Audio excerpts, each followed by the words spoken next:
Variables में डालने पड़ते हैं, वेरिएबल व्यू में डालने पड़ते हैं, तो आपकी जो लिकर स्केल है उसके भी आपके डिफरेंट क्वेश्चन बन जाते हैं। और यहाँ पे 32 क्वेश्चंस बने हैं।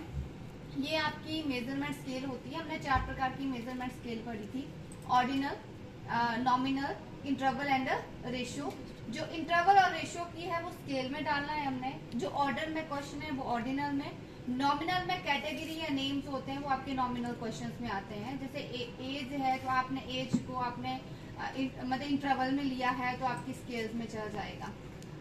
उसके बाद डाटा व्यूज की बात करते हैं। तो डाटा व्यूज में आपके क्वेश्चंस जो भी आपने नंबरिंग डाली होती है, क्वेश्चंस की वैल्यूज डाली होती है, जैसे आपने एक क्वेश्चन बिलो 20 दिया है, इस तरह से वैल्यूज होती है। हर क्वेश्चन में ये ऐसे करना पड़ता है। इसमें आप मतलब स्पेस नहीं देते, इसमें क्या देते हो, स्पेस देते हो। तो ये सारा फॉर्मेट आपका ऐसा रहता है, कहाँ लेफ्ट राइट में रखना है आपको। अगर राइट में रखा है तो राइट में नंबर्स आपको शो होंगे। जैसे ही आपके क्वेश्चंस मतलब 32 क्वेश्चन है, 32 क्वेश्चन आपको यहाँ शो हो जाएंगे। ये 32 क्वेश्चन है, अगर इसको बड़ा करेंगे हम तो 32 क्वेश्चन है। क्लियर है?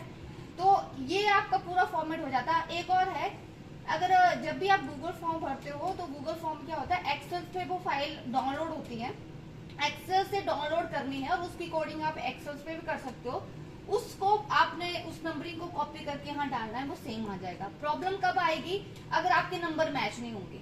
मतलब यहाँ पे 2 है ना, तो इसकी अगर वैल्यूज फॉर एग्जाम्पल यहाँ पे आप देखेंगे वैल्यू 4 तक है। अगर यहाँ पे आपकी वैल्यू 4 के बीच आनी चाहिए आपकी एज, अगर 5 आएगा तो वो क्या है, वैल्यू नहीं डालेगी तो वो उसको नहीं उठाएगा। ओके, 5 नहीं आना चाहिए। अब चलते हैं एनालिसिस पोर्शन के ऊपर। तो एनालिसिस पोर्शन में सबसे पहले आपके पास मैंने क्या कहा था, मीन, मीडियन, मोड, है ना, फ्रीक्वेंसी, परसेंटेज हमने निकालनी है। तो मैं ले रही हूँ यहाँ पे, आपके पास 2 ऑप्शन है, इसको क्लिक करो तो सब इधर चले जाएंगे। तो मैं डेमोग्राफिक प्रोफाइल ले ली, ओके, जॉब तक ले लिया। स्टैटिस्टिक्स में हमने पढ़ा है, मीन हमें एवरेज बताता है, मीडियन हमें मिडिल वैल्यू बताता है, मोड हमें हाईएस्ट फ्रीक्वेंसी बताता है। ठीक है, अगर आप स्टैंडर्ड डेविएशंस लेना चाहते हैं आप ले सकते हैं, रेंज लेना चाहते हैं आप ले सकते हैं। वेरिएशन हमें डाटा की वेरिएशन को बताता है, रेंज हाईएस्ट एंड लोएस्ट बताता है। रेंज हमने कहाँ पढ़ा था, वेरिएशन में ना। वेरिएशन को मापने के 3 आपकी मेजरमेंट है, range, quartile deviation, sorry standard deviation हो गया एंड आपका क्वार्टाइल डेविएशन हो गया। तो वो रेंज को मापते हैं। स्क्यूनेस हमें क्या बताता है, डायरेक्शनल कर्टोसिस हमें क्या बताता है, वीकनेस। ओके, तो मैंने ये सारे ही यहाँ पे लगा दिए, सब लगा दिए। देखो आपको हर क्वेश्चन के, जैसे एज का मीन, आपके पास इंपॉर्टेंट क्या है, मिसिंग नहीं आना चाहिए। मिसिंग का मतलब 156 सैंपल लिया तो 156 सैंपल की यहाँ पे रिप्रेजेंटेशन होगी है। मैंने क्वेश्चन नंबर पहला लिया था एज, उसका मीन भी आ गया, मीडियन भी आ गया, मोड भी आ गया। मीन का मतलब है आपका सिग्मा एक्स अपॉन एन लेते हैं ना, सिग्मा एक्स कितना आपका है यहाँ पे उतना आप डिवाइडेड बाय एन करोगे। मीडियन क्या है, मिडल वाली वैल्यूज आपकी क्या होगी, मीडियन होगी। एंड मोड क्या है आपका, हाईएस्ट नंबर क्या है, 3 में हाईएस्ट नंबर क्या बोला है आपने, 1 2 3। आप समझ जाओगे यहीं से 30 से 40 के लोग ज्यादा है ना, 63 है तो मीडियन मोड कितना आ रहा है, 3 नंबर, तो 3 वैल्यू जो है मोड की वो आपकी हाईएस्ट है। एंड स्क्यूनेस माइनस और पॉजिटिव पढ़ा ना हमने, ये माइनस में तो ये कौन सा है, नेगेटिव स्क्यूड। क्या है ये, नेगेटिव स्क्यूड। इनकम का पॉजिटिव में है तो ये क्या है, पॉजिटिव स्क्यूड, और ये भी क्या है, पॉजिटिव स्क्यूड। तो आपके पास फिर एरर आ रहा है, स्टैंडर्ड एरर ऑफ स्क्यूनेस यहाँ पे शो कर रहा है, कर्टोसिस शो कर रहा है। कर्टोसिस हमें पीकनेस बताता है। तो हमने ये पढ़ा था कि कर्टोसिस की वैल्यू इक्वल टू 3 है तो वो क्या होगा, आपके नॉर्मल डिस्ट्रीब्यूशन कर्व होगा। अगर लेस देन 3 है तो प्लेटोक्रेटिक सॉरी फ्लैट है, और वो अगर मोर देन 3 है तो बहुत ज्यादा उसकी क्या होगी, पीक होगी। तो वो चीज हमें कर्टोसिस यहाँ पे शो करता है। रेंज है तो रेंज भी आपके पास 3 है, लोएस्ट एंड हाईएस्ट। ठीक है, रेंज क्या बताती है हमें, lowest, L minus S, largest minus smallest. तो आपके पास जो है 4 - 1 कितना आएगा, 3। एल मतलब वैल्यू जो है एक ज्यादा एक क्या है, कम है। 1 से 4 तक वैल्यू में 1 क्या है, लोएस्ट वैल्यू, और 4 क्या है, हाईएस्ट। तो 1 - 4 कितना हुआ, 3। इनकम जेंडर कितने है, 2, 1 एंड 2। 2 - 1 कितना हुआ, 1। तो समझे आप रेंज कैसे निकली है यहाँ पे। तो ये आपके हर क्वेश्चंस के परसेंटेज है। यहाँ पे परसेंटेज भी होती है, वैलिड परसेंटेज, वैलिड का मतलब है जो वैलिड है और क्यूमुलेटिव का मतलब इकट्ठी है। तो आपको अपने जो एनालिसिस है उसमें क्या लेनी है, एक तो फ्रीक्वेंसी लेनी है, एक परसेंटेज लेनी है। अगर आप क्यूमुलेटिव लेना चाहते हो ठीक है, अदरवाइज इनको लेने की जरूरत नहीं है। ओके, तो आपके जो रिजल्ट है इसको मतलब मिनिमाइज कर देती हूँ। ये जो रिजल्ट है ये जब हम एनालिसिस करते हैं तो एनालिसिस में हमने यहाँ फ्रीक्वेंसी में गए एंड फ्रीक्वेंसी की स्टैटिस्टिक्स फॉर्मेट में जाना है, व्हाट यू वांट, है ना। अब उस क्वेश्चंस में आप क्या क्या चाहते हो, क्वार्टाइल चाहते हो, परसेंटाइल चाहते हो, ये हमने पढ़ा था। हमने ये पढ़ा था कि जो मीडियन है उसमें हम परसेंटाइल, क्वार्टाइल, डेसाइल निकाल सकते हैं। अगर वो भी आप एनालिसिस कर सकते हो तो आप कर सकते हो। मेन चीज है आप एनालिसिस तो कर रहे हैं बट आपको उसको एक्सप्लेन करना भी आना चाहिए, है ना। उसका जो रिजल्ट है, जो रिजल्ट हमें शो हो रहा है उसको एक्सप्लेन करने भी आना चाहिए। ओके, ये तो एनालिसिस का आ गया। Now explore cross table. ठीक है, क्रॉस टेबल क्या होता है, it is the combination of the row and column. कि रो को आपको कॉलम के साथ आप कंपेयर कर रहे हो, रो में आप क्या चीज डालना चाहते हो। माना मैंने जेंडर डाल दिया रो में, ठीक है। अब यहाँ पे रजिस्टर, ये मैंने एक क्वेश्चन नंबर, ये जो have you register to MNREGA, शायद ये वाला क्वेश्चन बच्चे का है, यहाँ पे मैंने इसमें डाल दिया। अब इस क्वेश्चन पे भी आपके पास क्रॉस टेबल में काई स्क्वायर लग जाता है। काई स्क्वायर दो होते हैं, एक तो इंडिपेंडेंस काई स्क्वायर, एक गुडनेस ऑफ फिट। इंडिपेंडेंस का मतलब है जो आप इंडिविजुअल सीरीज पे निकालते हो, अकेले क्वेश्चन पे जो काई स्क्वायर निकालेंगे आप वो इंडिपेंडेंट होगा। जब आप क्रॉस टेबल लगा रहे हो तो क्रॉस टेबल में डिग्री ऑफ फ्रीडम कैसे निकालते हैं हम, R-1 and C-1, row -1 and column -1 करके निकाल। अभी मैं सिंपल बता रही हूँ आपको।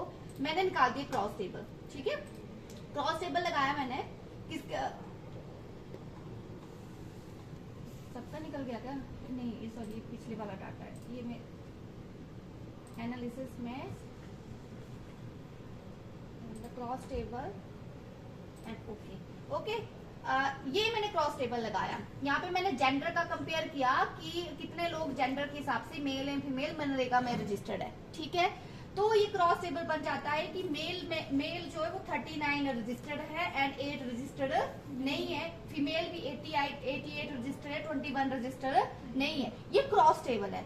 क्रॉस टेबल को आप सिंपली भी एक्सप्लेन कर सकते हो बिना टूल लगाए हुए, मतलब बिना मीन मीडियन मोड अदर चीज लगाए भी आप एक्सप्लेन कर सकते हो। और क्रॉस टेबल पे आप काई स्क्वायर भी निकाल सकते हैं। अब काई स्क्वायर कैसे निकालेंगे आप क्रॉस टेबल पे, सेम आप क्या गए क्रॉस टेबल में गए और यहाँ पे काई स्क्वायर निकाला आपने, ठीक है। काई स्क्वायर की मैं बात, आपके पास और भी है, कॉन्टिजेंसी कोफिशिएंट निकालना है, पाई, क्रैमर वी, अनसर्टेनिटी कोफिशिएंट, वो डिपेंड करता है आपकी रिसर्च के ऊपर आप क्या देखना चाहते हो। मैं कोरिलेशन भी देखना चाहती हूँ, मैंने कोरिलेशन भी कर लिया एंड कंटिन्यू करना है यहाँ पे एंड ओके करना है। तो सबसे पहले मैं आपको यहाँ बताऊंगी पियर्सन कोफिशिएंट ऑफ कोरिलेशन, आपने सबने पढ़ा है ना। तो उसकी वैल्यू आपके पास ये वाली उसकी वैल्यूज निकल के आ रही है एंड देन मुझे यहाँ पे क्या देखना है, पियर्सन कोरिलेशन की वैल्यूज देखनी है। तो पियर्सन कोरिलेशंस की वैल्यूज यहाँ पे आ रही है आपकी। एरर 0.7, स्टैंडर्ड एरर यहाँ पे 0.78 शो कर रहा है, वैल्यू 0.26 शो कर रहा है। तो ये पॉजिटिव है, नेगेटिव कोरिलेशन भी हम देख सकते हैं। अगर प्लस में साइन होगा तो वो पॉजिटिव कोरिलेशन है, माइनस में साइन होगा तो वो क्या है, नेगेटिव कोरिलेशन है। नाउ मुझे देखना है यहाँ पे काई स्क्वायर, ठीक है, काई स्क्वायर। अब काई स्क्वायर में क्या है, R-1 एंड C-1। पहले तो ये समझो, रो एंड कॉलम। रो के नंबर कितने हैं, रो कितनी है, 2 है, कितनी है यहाँ पे 2 है। कॉलम कितना है, 2 है। 2 - 1 को मल्टीप्लाई करो, 2 - 1 कितना हुआ, 1, 1 मल्टीप्लाई 1 कितना हुआ, 1। तो आपके पास डिग्री ऑफ फ्रीडम कितनी आई, 1। समझे कैसे आई 1, मतलब जो आपका काई स्क्वायर है वो दो तरीके से निकलता है। एक तो इंडिपेंडेंस के ऊपर, और इंडिपेंडेंस का मतलब है अकेला वेरिएबल पे काई स्क्वायर लगाना है, अकेले क्वेश्चन पे काई स्क्वायर लगाना है। दूसरा क्रॉस टेबल के ऊपर काई स्क्वायर लगा रहे हैं, क्रॉस टेबल के ऊपर काई स्क्वायर लगा रहे हैं तो वैल्यू कैसे निकलेगी, R-1 and C-1। Degree of freedom आपके पास आ गया है एंड 2 साइडेड है यहाँ पे, एग्जैक्ट 1 साइडेड की वैल्यू इतनी है। अगर काई स्क्वायर की 2 साइडेड की वैल्यू जो है, सॉरी 2 साइडेड की वैल्यू इतनी है और 1 साइडेड की वैल्यू इतनी है। 4 6 जो है वो आपके पास कितना आ जाएगा, 6 6 12 4 4 8। तो ये आपके पास मिनिमम एक्सपेक्टेड इसको क्वांटिड बाय 2 मल्टीप्लाई बाय 2 टेबल है ये, मतलब 2 माइनस 2 रो का है, 2 क्या है कॉलम के यहाँ पे शो कर रहे हैं। तो यार डिग्री ऑफ फ्रीडम हमें देखनी है, नल हाइपोथेसिस देखना है, उसकी वैल्यूज देखनी है हमने, वो एक्सेप्टेड हो रही है रिजेक्टेड हो रही है, वो हम इस पे करते हैं, इस पे मतलब इस तरह से करते हैं उसमें। चलो एक और बताती हूँ मैं आपको। अच्छा ओके सर, अब बस सर मैं छोड़ रही हूँ उनको, नहीं सेकंड ईयर वाले ही है मेरे पास, मैं बस छोड़ रही हूँ अब। हाँ जी, इसके बाद जो है वो आपके पास क्या है, नॉन पैरामीट्रिक टेस्ट है ना काई स्क्वायर, तो आप काई स्क्वायर में चले गए। अब काई स्क्वायर में मैंने कहा कि मुझे किसी एक क्वेश्चन के ऊपर ही काई स्क्वायर लगाना है, ठीक है, एक क्वेश्चन के ऊपर ही काई स्क्वायर। तो ये कौन सा क्वेश्चन हुआ आपका, इंडिपेंडेंट काई स्क्वायर हुआ। अगर मैं इसके ऊपर क्वेश्चन लगा रही हूँ तो सीधा ये आ जाएगा, ओके। इसमें सीधा क्या, n-1, n कितना नंबर कितने हैं 2, 2 - 1 कितना हो गया 1। काई स्क्वायर की वैल्यू 61.564 है। काई स्क्वायर आपको डिग्री ऑफ फ्रीडम आपकी 1 है, तो आपको देखना 5% लेवल ऑफ सिग्निफिकेंट के ऊपर, वो आपने क्या करना है, एक टेबल लाना है काई स्क्वायर का। उस टेबल पे आप घर जाके देखोगे कि how to see the chi square value, table value किस तरह से देखते हैं काई स्क्वायर की। आप टेबल वैल्यू देखेंगे लेवल ऑफ सिग्निफिकेंट के ऊपर, 5% लेवल ऑफ सिग्निफिकेंट पे है या 1% लेवल ऑफ सिग्निफिकेंट पे आपकी डिग्री ऑफ फ्रीडम कितनी है, उस पे जाके आपको देखना पड़ता है वो वैल्यूज। तो अगर आपकी टेबल वैल्यू ज्यादा होगी कैलकुलेटेड वैल्यू से, तो नल हाइपोथेसिस आपका रिजेक्ट हो जाएगा। तो ये आपकी मेन जो है वो ये वाले चीजें थी, mean medium mode kurtosis and chi square, ठीक है। इस तरह से हम एनालिसिस करते हैं। बाकी आपके सिलेबस में अभी नहीं है, आपके पास कोलेशन है। अब कोलेशन भी जब दो वेरिएबल के बीच इनकम एंड इस क्वेश्चन के ऊपर आप कोलेशन देखोगे तो आप मीन स्टैंडर्ड डेविएशन भी लगा सकते हैं। And now you see the coalition, income के ऊपर पियर्सन कोलेशन की क्या वैल्यू है एंड उस 2 टियर्ड में और कितने लोग में नरेगा में रजिस्टर है उसकी क्या कोलेशन वैल्यू है, वो इस तरह से आ जाता है, okay, positive and negative size में। तो इसको अगेन हम डीपली पढ़ेंगे।